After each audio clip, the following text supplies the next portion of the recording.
আসসালামু আলাইকুম। আমি সুমি আরেকটা ব্লগ নিয়ে আসছি। আজকে হঠাৎ করে মিরপুরে গেছিলাম, মিরপুর 10-এ। যাবার সময় আবার ইউনিভার্সিটিতে নামছিলাম। ওইখান থেকে একটা ভিডিও ছাড়ছি অলরেডি রাত্রে। হাদি ভাইয়ের কবরটা দেখে গেছিলাম। এরপরে যাক ওইখান থেকে মিরপুর 10-এ গেছিলাম। আমরা একটা কাজে গেছি। আমার জামাই একজনের সাথে দেখা করতে গেছিল। আমারে নিয়ে গেছে। আর উনি প্রায় ফোন করে বলে ভাবিরে নিয়ে আসিস, ভাবিরে নিয়ে আসিস। তা আজকে গেলাম।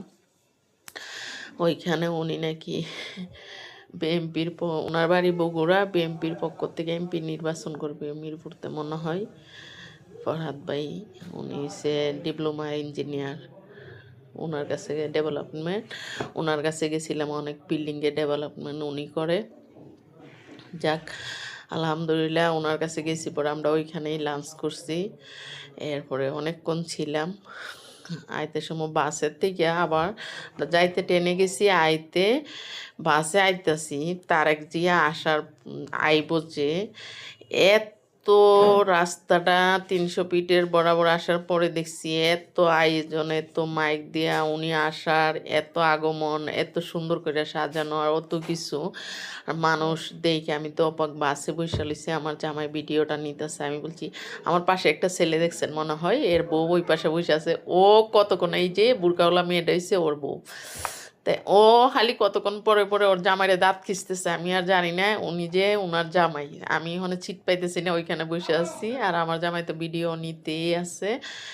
এরপরে কতক্ষণ পরে আমি খালি ফলো করতেছি, কিরে এরা জামাই বউ খালি দুই একজনের দিকে একজন তাকাইতেছে আমার পাশে কেন বসাইছে।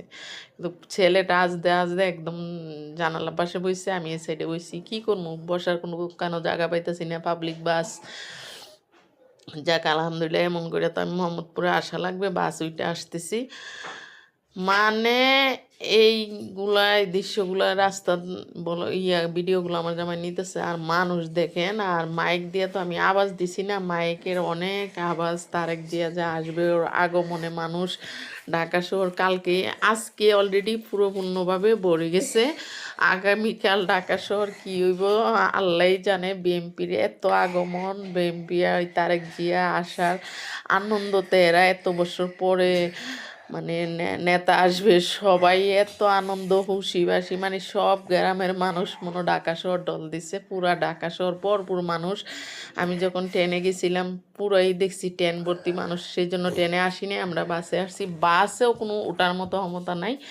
তো যাক, যে যেখান থেকে আমার ভিডিওটা দেখবেন মনোযোগ সহ দেখেন এবং কেমন হয়েছে আপনি